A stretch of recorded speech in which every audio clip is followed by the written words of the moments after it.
Hello friends, इस video के अंदर हम यूपी रेवेन्यू कोड 2006 का जो क्लासेस ऑफ टेन्योर्स है वो पढ़ेंगे, जो सीसीएस यूनिवर्सिटी के अंदर सच में एक बहुत इंपॉर्टेंट क्वेश्चन इसके ऊपर आता है, चाहे वो 10 मार्क्स में आए या 20 मार्क्स में आए। तो स्टार्ट करते हैं। तो सबसे पहले स्टार्ट ही करते हैं, इसके अंदर हमें क्या क्या पढ़ना है कि टेन्योर होल्डर होते कौन है और किस टाइप के टेन्योर होल्डर्स होते हैं हमारे यूपी रेवेन्यू कोड के अंदर। तो टेन्योर होल्डर का मतलब तो बेसिकली वही होता है कि जिसके पास ओनरशिप हो किसी प्रॉपर्टी का या पोजीशन हो। तो tenure holder means a person who has acquired from a proprietor और फ्रॉम अनदर टेन्योर होल्डर। कि टेन्योर होल्डर का मतलब वही है या वो पर्सन होता है जिसने एक्वायर कर रखा हो किसी अनदर टेन्योर होल्डर से उस प्रोप्राइटर को। तो a right to hold land, उसके पास अब ऑब्वियसली अगर किसी टेन्योर होल्डर ने अपना ये ट्रांसफर किया उस पर्सन को तो वो क्या करेगा, उसके पास राइट होता है कि राइट टू होल्ड लैंड, कि वो लैंड को होल्ड कर सके for the purpose of collecting rent को कलेक्ट करने के लिए, और bringing it under cultivation by establishing tenant on it. अब बेसिकली हम यूपी रेवेन्यू कोड के अंदर क्या पढ़ते हैं, हम यूपी रेवेन्यू कोड के अंदर उसके जो लैंड्स है उसी के बारे में पढ़ेंगे। तो यहाँ पर कल्टीवेशन वैसे ही इंपॉर्टेंट है, तो वो कलेक्टिंग रेंट के लिए या कल्टीवेशन के लिए उस लैंड को होल्ड कर सकता है और उसके पास ये राइट आ जाता है। वो राइट कब आता है, जब वो tenure holder another tenure holder से उस चीज को एक्वायर कर लेता है। तो बेसिकली यहाँ पर ये है कि जो ये टेन्योर होल्डर का जो राइट होता है ना, तो वो हमारे उस सक्सेसर को भी मिल जाता है। जो उस सक्सेशन का मतलब होता है कि घर में अगर मान लो कि हमारे पिताजी के पास वो प्रॉपर्टी है, तो बाय द सक्सेशन के थ्रू वो प्रॉपर्टी उनके बच्चों को आती है। तो वही है, and includes also the successor who have acquired such rights. तो अब हम स्टार्ट करते हैं इसको। इसके अंदर हम सेक्शन 74 को पढ़ेंगे। सेक्शन 74 आप अपनी बेयर एक्ट अपने साथ में रखें। अपनी बेयर एक्ट के साथ में ये रहेगा कि हम जो पढ़ेंगे हम बेयर एक्ट के साथ भी थोड़ा थोड़ा पढ़ते हुए चलेंगे, तो बेयर एक्ट भी क्लियर हो जाएगी और वो भी क्लियर हो जाएगी। तो बेसिकली यहाँ पर ये है कि क्लासेस ऑफ टेन्योर जो है वो क्या है, वो 4 टाइप्स के हैं, इसमें बता रखे हैं।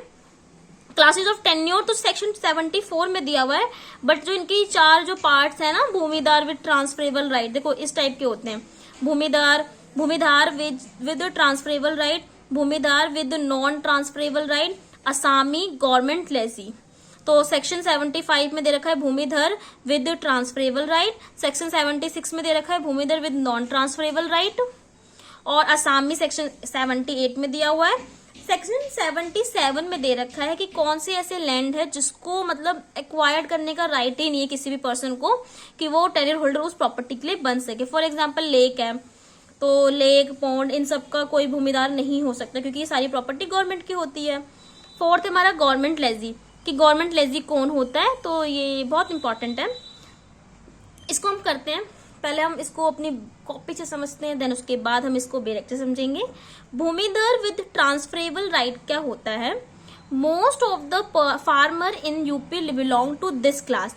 मोस्ट ऑफ द फार्मर जो है वो इसी क्लास के होते हैं। The legal rights of bhumidhar in land is, उसके पास लीगल राइट क्या होता है कि वो उसके पास परमानेंट रह सकती है प्रॉपर्टी, हेरिडिटरी वो दे सकता है, मतलब एक जनरेशन से, मतलब अपने जो पिताजी की प्रॉपर्टी बच्चों में आ रही है वही वाली चीजें। ट्रांसफरेबल कर सकता है, वो ट्रांसफर कर सकता है by the gift to sale, किसी भी through, as per the provision of this code.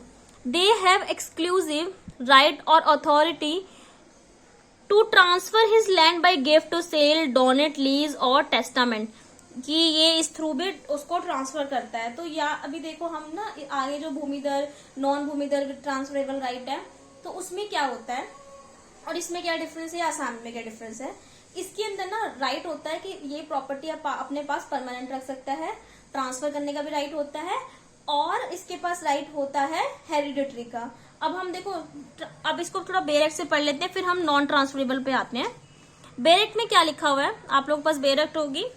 Bare act में लिखा हुआ है कि हम उन सब पर्सन को भूमिधर विद ट्रांसफरेबल राइट कहेंगे जो हमारा इसके अंदर दिया हुआ है। फर्स्ट, जो इस एक्ट से पहले था वो इस एक्ट के बाद तुरंत उसको भूमिदार विद ट्रांसफरेबल राइट मान लिया जाएगा, या उस पर्सन ने कोई भी प्रॉपर्टी एक्वायर करी है, चाहे वो सेल से, गिफ्ट के थ्रू या ट्रेसपासर के थ्रू या के थ्रू अगर उसने उस लैंड को एक्वायर किया है तो उसको हम भूमिधर विद ट्रांसफरेबल राइट मान लेंगे, क्योंकि उसके पास ये राइट आ गया है, उसने ये राइट ही परचेज किया हो तो उसको मान लेंगे। अब भूमिधर विद नॉन ट्रांसफरेबल राइट क्या होता है? This is the second main class of tenure holder under the present legal system में सेकेंड होते हैं। अब हम पढ़ते हैं क्या होता है। मैंने ऊपर एक बहुत अच्छा सा बनाया है, उसको मैं तीनों पढ़ने के बाद आपको समझाऊंगी आपको, क्योंकि तब समझ में आएगा, अभी समझ में नहीं आएगा। These are those tenure holder whose interest in the holding is permanent। जिसके पास लीगल राइट क्या होता है कि वो उसको परमानेंट होल्ड कर सकता है, हेरिटेबल भी कर सकता है, but not transferable to other person, but वो किसी और को ट्रांसफर नहीं कर सकता। अगर वो ट्रांसफर करता है, इफ ही विल सोचेगा अगर वो बेचेगा, then such land will go in the hand of government, तो वो गवर्नमेंट के पास वो प्रॉपर्टी चली जाएगी, and such transfer will be void, और वो वॉइड हो जाएगा। अब हम इसको बेरेक्ट से ही पढ़ते हैं, ये काफी इंपॉर्टेंट है, तो बेरेक्ट तो काफी इंपॉर्टेंट होती है पढ़ने के लिए। अब इसको पढ़ते हैं।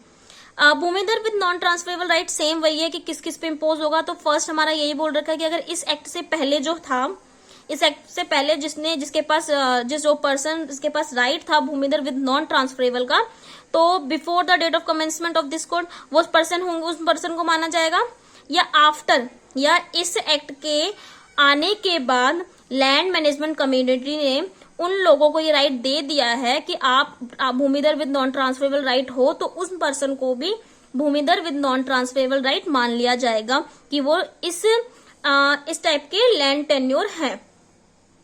Every person who is allotted इन, देखो यहाँ पर बता रखा है, जिसके पास उत्तर प्रदेश भूधन योजना एक्ट 1958 2 के अंदर आफ्टर द एक्ट अलॉट कर दिया गया है लैंड, तो उस लैंड वाले पर्सन को भी भूमिधर विद नॉन ट्रांसफरेबल राइट वाला जो लैंड टेन्योर होता है वो माना जाएगा। ऐसे सेम है, इसमें भी दे रखा है Uttar Pradesh imposition of ceiling on land holding act जो है, इसके अंदर भी अगर किसी ने एक्वायर करा है, कोई अलॉट कोई भी कर रखा है प्रॉपर्टी को या लैंड को, तो उस पर्सन को भी हम भूमिधर विद नॉन ट्रांसफरेबल राइट बोलेंगे। डी के अंदर बता रखा है कि अगर कोई, जो भी हमारा सेक्शन 77 है, सेक्शन 77 बताती हूँ, उसमें बता रखा है कि ऐसे कोई लैंड जिसको राइट ही नहीं है किसी भी पर्सन को कि वो एक्वायर कर सकता है, उनको छोड़कर अगर जो हमारा ये एक्ट है उस एक्ट ने बोल रखा है कि इस पर्सन को हम भूमिधर विद नॉन ट्रांसफरेबल राइट जो है वो देंगे या उसको माना जाएगा, तो उसको माना जाएगा। ई में बोल रखा है कि इस एक्ट के आने के बाद कोई भी पर्सन अगर भूमिधर विद नॉन ट्रांसफरेबल राइट को एक्वायर करता है तो उसको भी हम भूमिधर विद नॉन ट्रांसफरेबल राइट बोलेंगे। 2 के अंदर बहुत अच्छा बता रखा है, जैसे कि मान लो इस एक्ट के आने से पहले इस एक्ट के आने से 5 साल तक पहले या वैसे भी वो पर्सन उसने भूमिधर विद नॉन ट्रांसफरेबल राइट का जो भी है उस टाइम वो रहा, तो उसको माना जाएगा। बट इसके आगे जो सेक्शन है उसमें यही बता रखा है और इसमें ही बता रखा है, दोनों सेम ही है मोस्ट ऑफ। इसमें बता रखा है तो 5 साल तक अगर वो रह रहा है, और 5 साल तक अगर वो रह रहा है तो उसके बाद अगर वो चाहता है तो उसको भूमिधर विद ट्रांसफरेबल राइट जो है लैंड ओनर बना दिया जाएगा। उसको 5 साल तक, मतलब आप ये बोल सकते हो कि उसको 5 साल तक का जो टाइम पीरियड है उसको व्यतीत करना पड़ेगा। और सेक्शन वही 3 क्लॉज 3 के अंदर बता रखा है कि अगर आफ्टर द एक्ट अगर वो 5 साल रह रहा है, आफ्टर द एक्ट मतलब मान लो अभी जब ये एक्ट पास हुआ था 2006 के अंदर, तो 2006 से लेकर उस टाइम एक पर्सन था जो भूमिधर विद नॉन ट्रांसफरेबल उसके पास राइट था, वो 5 साल तक रहा, मतलब 6 से 7, 7 से 8, 8 से 9, 9 से 10, 10 से 11, 11 मतलब 2011 तक वो रहा। और 2011 के बाद उसका जो भी जैसे कि अब वो कन्वर्ट हो जाएगा, आप ये बोलोगे कि वो अब भूमिधर विद ट्रांसफरेबल राइट का हकदार हो जाएगा। सेक्शन 4 के अंदर यही बता रखा है सेम, कि इसमें ये बता रखा है कि इफ एनी पर्सन, देखो यहाँ पर लिखा हुआ ना not standing anything contain in any other provision of this code, इसको नहीं पढ़ते हैं, इनको छोड़कर if any person transfer land by sale, अगर कोई भी पर्सन लैंड को जो है वो सेल कर देता है after becoming bhumidhar with transferable right, मान लो पहले नॉन ट्रांसफरेबल राइट था उसके पास, फिर 5 साल उसने व्यतीत किए, उसके बाद उसके पास ट्रांसफरेबल का राइट आ गया, अब उसके बाद उसने क्या किया, उसको सेल कर दिया। अगर उसने उसको क्या कर दिया, बेच दिया,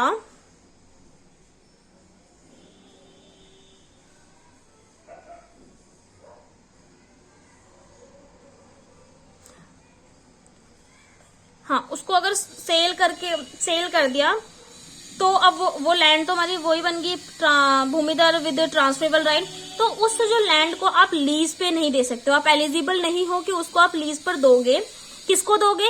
ग्राम पंचायत को देने के लिए हकदार नहीं हो, स्टेट गवर्नमेंट को या सरप्लस लैंड को। बाकी आप लैंड जो भी अगर आप उसको लीज पे दे रहे हो, अगर प्राइवेट किसी पर्सन इंडिविजुअल पर्सन को दे रहे हो तो आप दे सकते हो, बट आप इन सबको नहीं दे सकते। मतलब जो गवर्नमेंट स्टेट गवर्नमेंट है या ग्राम पंचायत है, इन सबको आप नहीं दे सकते हैं। अब देख लो सेक्शन 77 क्या है कि bhumidhar right not to acquire in certain land, जैसे कि no person shall acquire the right of bhumidhar in the following land. आप ये पढ़ लेना कि अगर जिनके पास ऐसे ऐसे लैंड, जैसे कि कोई पोंड है, टैंक है, लेक है, या स्टेट गवर्नमेंट कोई नोटिफाई करता है अदर चीज, या एम्बैंकमेंट है, या बंद है, कोई भिट्टा है, इन सब जो भी ये है ना, ऐसे लैंडों पर किसी का भी हकदार नहीं होता है कि वो उस लैंड का टेन्योर बन सके, लैंड टेन्योर बन सके। अब हम पढ़ते हैं सेक्शन 78। सेक्शन 78 इंपॉर्टेंट है। सबसे पहले तो मैं आपको असामी बता दूं, तब आपको इजीली समझ में आएगा। असामी कौन होता है? असामी वो पर्सन होता है जो किसी और के लैंड पर कुछ टाइम के लिए काम कर रहा होता है अपने भरण पोषण के लिए। और उस किस लैंड पे काम कर रहा होता है? वो ऐसे लैंड पे काम कर रहा होता है जो लैंड मैनेजमेंट कमेटी उसको अलॉट करती है कि आप इस पे काम कर लो। जो हमारे सेक्शन 77 में हमने पढ़ा ना कि बहुत सारे लैंड्स होते हैं, जैसे सिंघाड़े का जो पॉन्ड्स होते हैं ना, उसमें सिंघाड़ा उगता है, तो वो पॉन्ड किसी का नहीं है, बट अब वो सिंघाड़े उगाने के लिए असामी को अलॉट लैंड दे दिया जाएगा कि आप यहाँ पर सिंघाड़ा उगा सकते हैं। तो ऐसे टाइप के जो लैंड्स होते हैं जो हमारे सेक्शन 77 में दिए गए हुए हैं, वो इन लोगों को अलॉट किए जाते हैं, तो उसको असामी बोलते हैं। तो असामी क्या है? Asami is a minor form of land tenure. It applies to a small number of person who are non occupancy tenant, जिसके पास ऑक्यूपेंट मतलब जिसके पास टेनेंट नहीं होता है। Right of N Asami is heritable. इसका ये हेरिटेबल है, मतलब जनरेशन टू जनरेशन चलेगा, बट ये ना परमानेंट होता है ना ये ट्रांसफर कर सकते। क्यों परमानेंट नहीं होता? क्योंकि अब सिंघाड़े का काम कभी कुछ टाइम तक ही होगा, उसके बाद तो वो किसी और पॉन्ड जो ऐसी खाली पड़ा रहेगा, तो वो क्या करते हैं असामी, फिर किसी और जगह पे जाके कहीं और काम करते हैं। There are certain land enumerated in section 77 of code in which भूमिधर right cannot be given। ऐसे सेक्शन 77 के अंदर ऐसे राइट्स दिए हुए हैं जिसपे किसी का राइट ही नहीं है और क्या उस पर कोई लैंड टेन्योर बन सकता है, उस पे कुछ टाइम के लिए काम करने के लिए इन लोगों को दे दिया जाता है। If such land is allotted to a person by a land management committee, और वो लैंड मैनेजमेंट कमेटी ही देगी, कोई और नहीं दे सकता। ही shall be Asami at the will of gram panchayat और लैंड होल्डर। वो असामी तब बनेगा जब ग्राम पंचायत की मतलब ग्राम पंचायत चाहे या लैंड होल्डर चाहे। जैसे कि मान लो मेरा एक लैंड है, मेरे पास भूमिधर विद ट्रांसफरेबल राइट है, और तो मैं क्या करूंगी, मैं अपने लैंड इनको कुछ टाइम के लिए दे दूंगी कि आप अपना भरण पोषण करो, जो थोड़ा सा मिलता है वो पट्टादारी जो होता है पट्टे पे देना, तो ये वो कुछ टाइम तक काम करेंगे। बट अब मैं चाहती हूँ कुछ टाइम के बाद मैं किसी और को चेंज कर दूं, तो ये कुछ टाइम के लिए ही होते हैं, तो इनको असामी इसलिए बोला जाता है। एग्जाम्पल, जैसे कि एक एग्जाम्पल भी ले लो, अगर जिसके पास राइट है bhumidhar with non transferable right है, ठीक है, मान लो मेरे पास ये राइट है और मैं माइनर हूँ, मेरी एज कम है, और या मैं लुनेटिक हो गई हूँ, has not use his holding for purpose connected with agriculture, और मैं उस लैंड को यूज नहीं कर रही हूँ। मान लो मेरा जो लैंड है ना वो एग्रीकल्चर पर्पज से यूज होता था, अब मैं यूज नहीं कर रही हूँ, तो वो लैंड तो यूज होगा ही ना, क्योंकि उस लैंड को आप यूज करोगे क्योंकि वो स्टेट गवर्नमेंट के अंडर में आती है। तो क्या होगा, 2 साल तक कंसिक्यूटिव का मतलब क्या होता है, जैसे कि मान लो एक हमने एक्स ले लिया, एक 1 ईयर, अब दूसरा क्या होता है उसमें 1 प्लस कर दो तो 2, ऐसे इसको हम कंसिक्यूटिव बोलते हैं। तो the land management committee can let such holding to any person and such lessee will be called asami. तो क्या करते हैं, उस लैंड को हम कुछ टाइम के लिए किसी और पर्सन को दे देते हैं कि वो आप उस पे होल्ड करो, मतलब कि लैंड पे एग्रीकल्चर का काम करो और कुछ पैसे दे दो, या आप इतना राशन ले लेना या ये कर लेना, तो उन पर्सन को हम असामी बोलते हैं। अब क्या होता है, 4th आते हैं गवर्नमेंट लेजी। गवर्नमेंट लेजी क्या होता है, ऑब्वियसली लेजी मतलब क्या होता है, जो रेंट पे रहता है। तो government lazy was initially introduce under the repealed act of UP, जो यूपी जमींदारी एक्ट था 1950 का, उससे ही मतलब इंट्रोड्यूस हो चुका था पहले, अब उसको थोड़ा सा चेंज किया गया है। Government lazy means person who hold the piece of land which has been let out by the state government on certain term and condition and by the term both parties abide। State government कुछ time के लिए अपनी जो land होती है, जो government की सरकार की जो लैंड होती है, वो लेट आउट मतलब किसी को रेंट पे दे देती है, लीज पे दे देती है। तो उस पर्सन जो पर्सन लेता है उसको हम गवर्नमेंट लेजी बोलते हैं, जो देता है वो तो लेजर होगा ही होगा, तो वो गवर्नमेंट ही होती है। और कुछ टर्म एंड कंडीशन लगाती है। टर्म मतलब जैसे कि बता देगी कि आपको 4 साल तक रहना है या 3 साल तक रहना है, या कोई कंडीशंस लगा देगी। कंडीशंस कुछ भी हो सकती है, जैसे कि कंडीशन ये हो सकती है कि आप इस वाले लैंड पे आप यही वाला एग्रीकल्चर मतलब यही इस चीज का कल्टीवेशन करो, मतलब वीट का करो, राइस का करो, मेज का करो, कुछ किसी भी चीज का करो। तो ये चीज है। अगर आपको कुछ भी चीज में डाउट है ना, तो आप एक बार वीडियो को दोबारा से देखना, क्योंकि मैंने इसलिए जल्दी जल्दी बताया क्योंकि हमारे जो एग्जाम सीसीएस यूनिवर्सिटी का एग्जाम है वो बहुत जल्दी आने वाला है। 22 अगस्त में एग्जाम है और इस एग्जाम में बहुत सारे टॉपिक्स आने वाले हैं। तो मैंने कुछ टॉपिक्स कवर नहीं किए हैं, तो उस टॉपिक्स को मेरे को जल्दी जल्दी कवर करना है। तो आप इसको रिपीटेड देखोगे तो आपको समझ में अच्छे से आ जाएगा दोबारा। अब देखो गवर्नमेंट जो लेजी है वो हमारा सेक्शन 147, 148, 149, 150 यहाँ तक का है, बट हमें इतना पढ़ना नहीं है क्योंकि इसका एक अलग टॉपिक एक अलग सा है। एक चीज और बता दूं कि जो गवर्नमेंट लेजी है, this code not applicable for government lazy, मतलब जैसे कि जो यूपी रेवेन्यू कोड है ना, वो गवर्नमेंट लेजी पे एप्लीकेबल नहीं है। स्टेट गवर्नमेंट को टर्म एंड कंडीशन लगाएगी तो उस टर्म एंड कंडीशंस पे आप एप्लीकेबल हो, आप कोर्ट जा सकते हो। अब वैसे इस कोड के अकॉर्डिंग आपको कुछ नहीं बेनिफिट्स मिलना। तो आई होप आपको ये सेक्शन ये टॉपिक समझ में आ गया होगा। आप एट द एंड प्लीज इसे लाइक करिए, कमेंट करिए, शेयर करें and also subscribe my YouTube channel Josh legal knowledge. Thank you, bye bye.